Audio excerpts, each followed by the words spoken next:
नमस्कार दोस्तों, मेरा नाम आशीष नायक। मैं आपका स्वागत करता हूं अपने चैनल सिविल सर्विसेज नोट्स में। तो मैं यहां पर आज आपको बताऊंगा भूकंप और उसके कारण के बारे में, भूकंप क्यों आते हैं और उनके तरंगों के बारे में। चलिए शुरू में पहली हेडिंग है भूकंप की तरंगों के संचरण की विधि।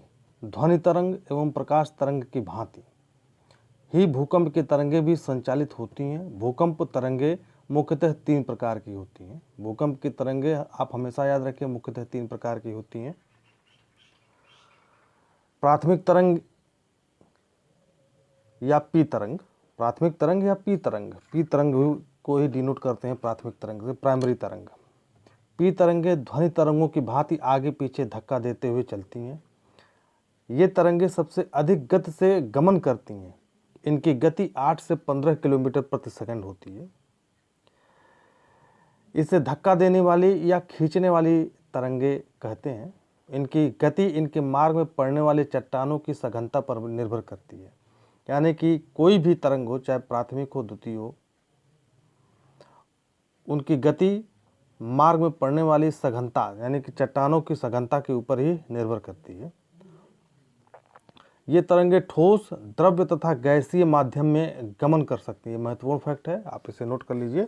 ये तरंगे ठोस, द्रव्य और गैसीय माध्यम से में गमन कर सकती हैं। ठोस भाग में तीव्र गति से तथा तरल भाग में इनकी गति क्षीण हो जाती है, बहुत धीमे धीमे गति करती हैं। सबसे पहले धरातल पर यही तरंग पहुंचती है। इस तरंग को अनुदैर्ध्य और संपीड़न तरंग कहते हैं। लॉन्गिट्यूड और कंप्रेशनल तरंग कहते हैं। अभी हम बताएंगे ऐसा क्यों है। ये ऐसा क्यों है क्योंकि अभी दूसरी फिगर में आपको बताएंगे ऐसा क्यों है। द्वितीय या यस तरंग भूकंप अभिलेख परीक्षण स्थल पर, जहाँ पे भूकंप का अभिलेख है, जहाँ पे उसको लिखा जाता है, प्राथमिक तरंगों के बाद द्वितीय या यस तरंगें पहुँचती हैं। प्राथमिक तरंगों के बाद जो है द्वितीय तरंग या दूसरी तरंग पहुँचती है। इसकी गति 5 से 6.5 किलोमीटर प्रति सेकंड तक होती है। यस तरंग जल तथा प्रकाश तरंगों की भांति होती है। यस तरंग जो है, सेकेंडरी तरंग जो होती है, वो जल या प्रकाश तरंगों की भांति होती हैं। इन्हें अनुप्रस्थ या अपरूपण तरंगे भी कहते हैं, क्योंकि इनमें अणुओं की गति लहर के समकोण पर होती है। क्योंकि इनमें अणुओं की गति, ये महत्वपूर्ण फैक्ट है, इसको आप याद कर लीजिए। क्योंकि इनमें अणुओं की गति लहर के समकोण पर होती हैं। इन्हें हिलाने वाली तरंगे या शेक वेव भी कहते हैं। इन्हें हिलाने वाली तरंगे या शेक वेव भी कहते हैं। ये तरंगे प्रारंभिक तरंगों के फलस्वरूप गमन करती हैं। ये तरंगे केवल ठोस में ही गमन करती है। महत्वपूर्ण फैक्ट ये है कि सेकेंडरी तरंग जो है, सेकेंडरी तरंग केवल ठोस में ही गमन करती है, द्रव्य माध्यम में यह गमन नहीं कर सकती। ठीक है, यानी कि लिक्विड में गमन नहीं कर सकती। इस तरंग को विध्वंसक तरंग भी कहते हैं। द्वितीय तरंग प्रारंभिक तरंग, द्वितीय तरंग प्रारंभिक तरंग के प्रकाशिकीय नियमों के अनुसार अपवर्तन, रिफ्लेक्शन या परावर्तन के नियमों का पालन करती है। महत्वपूर्ण फैक्ट है ये। द्वितीय तरंग प्रारंभिक तरंग के प्रकाशिकीय नियमों के अनुसार अपवर्तन एवं परावर्तन के नियमों का पालन करती है। ठीक है।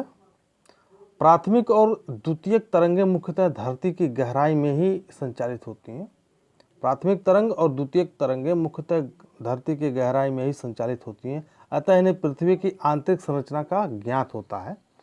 आपसे पूछा जा सकता है कि तीनों तरंगों का नाम दे देगा। ठीक है, प्राथमिक, द्वितीय और तृतीय। तो इसमें से धरती की गहराई का, उसकी या संरचना का पता किन किन तरंगों से पता चलता है, तो आपको यह बताना पड़ेगा। इस क्वेश्चन का आंसर यहाँ से मिलेगा आपको। प्राथमिक और द्वितीय तरंगें मुख्यतः धरती की गहराइयों में ही संचालित होती हैं और होती हैं। अतः इनसे पृथ्वी की आंतरिक संरचना का ज्ञात होता है। ठीक है, ये आपको याद रखना है। पृष्ठीय तरंग, सतह तरंग, दीर्घ तरंग या यल तरंग। ठीक है, ये तरंगे यानी कि जो लास्ट वाली तरंग है, ये तरंगे सतही तरंगे हैं, ये सिर्फ धरातल पर ही गमन करती हैं। धरातल पर संपूर्ण विनाश लीला इन्हीं तरंगों के कारण होता है। ये लहरें जल से भी होकर गुजरती हैं। ये लहरें यानी कि तरंगे, तरंग को ही हिंदी में लहर कहें या तो तरंग कहें, ठीक है। ये लहरें जल से भी होकर गुजरती हैं और इनकी गति 3 किलोमीटर प्रति सेकंड होती है। चलिए अब आते हैं, समझते हैं। ये देखिए यहाँ पर ये प्राथमिक तरंग है, इनको हाई फ्रीक्वेंसी भी कहते हैं, क्योंकि आप अगर इनमें देखेंगे ये एक तरंग के उठने में और दूसरे तरंग के उठने में बहुत ही कम उठान है इनका, इसलिए इसको प्राथमिक तरंग कहते हैं, ठीक है। और ये है सेकेंडरी तरंगे, ये जो एक वेवलेंथ है थोड़ा सा इनका हल्का सा उठा हुआ है और इसलिए इनको द्वितीय तरंग कहते हैं। दीर्घ तरंग कहते हैं, ये तृतीय तरंग है ये, ठीक है ना। ये आप इनका वेवलेंथ देख लीजिए, इसमें और इसमें समय ज़्यादा लगता है, ठीक है, इसलिए इनको जो है तृतीय तरंग कहते हैं या सतही तरंग कहते हैं या दीर्घ तरंग कहते हैं। आप ठीक इसको ऐसे ही समझिए, जैसे आप किसी बच्चे को बहुत धीरे धीरे खिला रहे हैं उसको, ठीक है, फिर उसके बाद उस बच्चे को थोड़ा सा और तेज़ खिलाने लगे, फिर उस बच्चे को सबसे तेज़ खिलाने लगे आप, मतलब उसको गोदी में झपकी देने लगे बहुत तेज़ तेज़ से। तो यही इन तरंगों का है रूपरेखा। चलिए अब आते हैं भूकंप की जो गतिविधि उसकी तरफ। ये देखिए हमने ये बनाया है ये देखिए ये पृथ्वी की आंतरिक संरचना है। कभी भी भूकंप जो है एक बिंदु पर नहीं आता है। जब भी भूकंप आएगा सैल टूटेगा, मान लीजिए यह सैल है कोई, ये सैल है, ये जब टूटेगा तो यहाँ से टूटेगा ये पूरा, ठीक है ना। यहाँ से अगर ये टूटा ये सैल तो यहाँ से यहाँ तक एक प्राइमरी तरंग जो होती है, ठीक है, जैसे कि आप इसमें देख रहे हैं।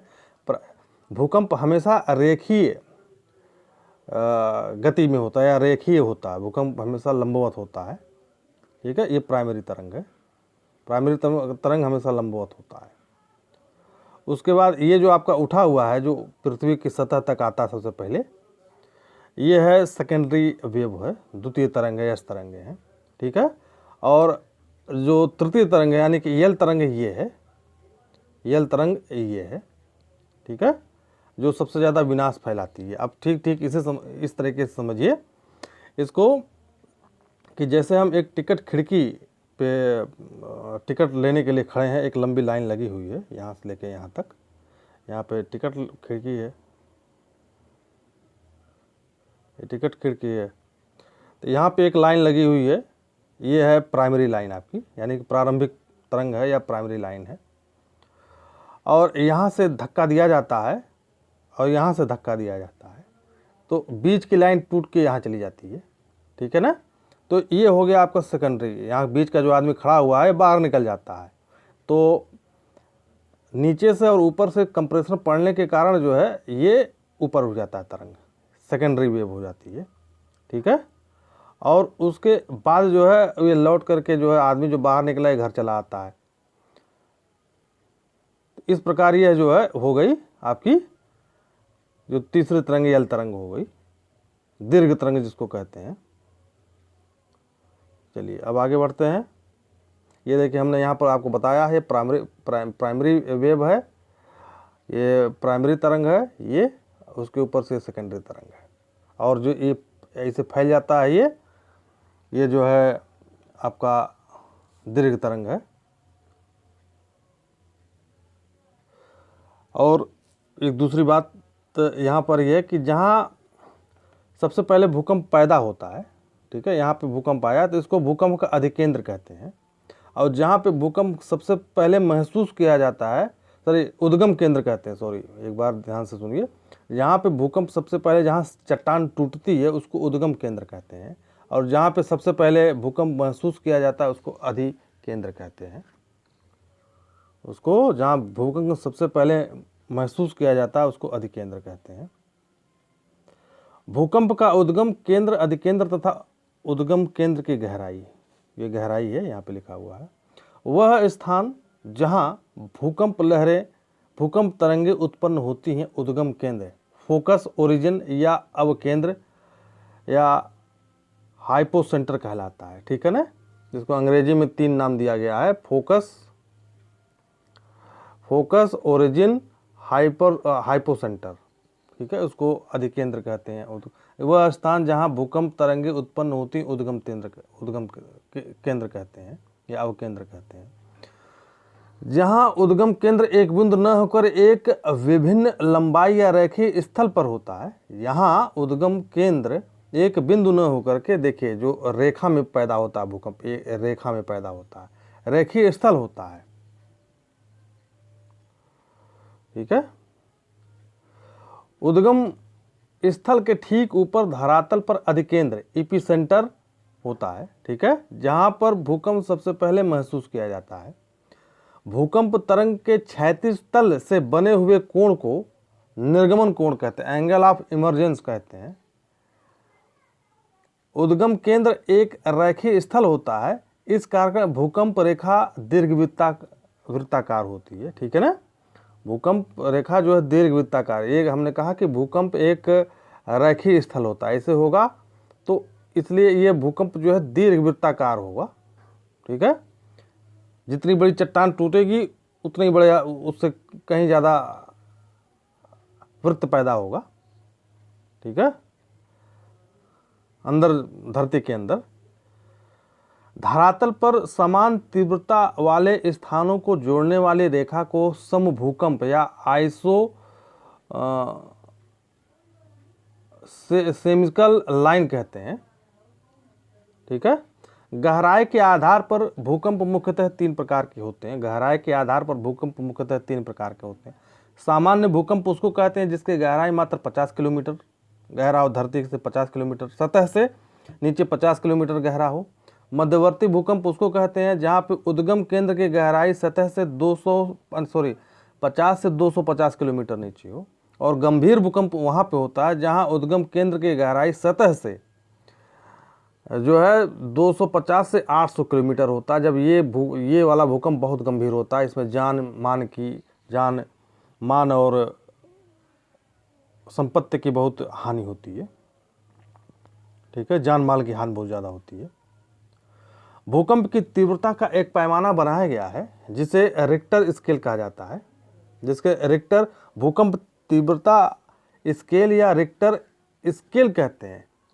रिक्टर स्केल का आलेखित सबसे अधिक तीव्रता 8.9, जो रिक्टर स्केल होता है, जो इसका उच्चतम पैमाना होता है 8.9 होता है, इससे बड़ा नहीं होता है। ठीक है, जो आप इसको ध्यान से पढ़ लीजिएगा, एक प्रश्न अक्सर पूछा जाता है कि रिक्टर स्केल का जो अधिकतम पैमाना है, जो अधिकतम भूकंप आ सकता है, वो 8.9 से ज़्यादा नहीं आएगा। ठीक है ना, यानी कि अगर भूकंप द्वारा संस्तरों के विस्थापन से निर्मुक्त हुई ऊर्जा से भूकंप की तीव्रता का परिणाम मैग्नीट्यूड का संबंध होता है। कितने मैग्नीट्यूड का है? 8.9 मैग्नीट्यूड का भूकंप आया, तो ये ऊर्जा का, ये जो है आप ये जो 8.9 देख रहे हैं, आप कहा जाता है कि रिक्टर पैमाने पर 6.4 या 6.2 का भूकंप आया, तो ये होता है कि जो ऊर्जा उससे छूटी वो कितना हुआ, वो ऊर्जा नापता है। भूकंप को ऊर्जा को अर्घ में नापते हैं। आप जो जान लीजिए, पहली बार आपको बता रहा है यूट्यूब पर कोई भी, कि भूकंप के ऊर्जा को अर्घ में नापते हैं। एक अर्घ बराबर 1 डाइन प्रति सेंटीमीटर है। भूकंप की ऊर्जा जानने का सूत्र सर्वप्रथम गोलिट्सिम, ठीक है ना, गोलिट्सिम ने दिया था, या गोलिसिम कह दीजिए, गोलिसिम ने दिया था। यहाँ ई बराबर, ये जो फार्मूला है इसको रटने की जरूरत नहीं, बस मैंने ऐसे लिख दिया है कि आप लोग इसको जान लीजिए। भूकंप के कारण है विवर्तनिक भूपर्पटी के शैलों का विस्थापन, यानी कि जो अंदर जो शैलें टूटती फूटती हैं उनका विस्थापन, और अविवर्तनिक ज्वालामुखी उद्गार। ठीक है ना। और एक बात दोस्तों याद रखिए कि भूकंप के आने से पहले पर्यावरण में रेडान गैस निकलती है धरती से। नमस्कार दोस्तों, आप हमारे चैनल को सब्सक्राइब करिए, लाइक करिए, शेयर करिए। धन्यवाद।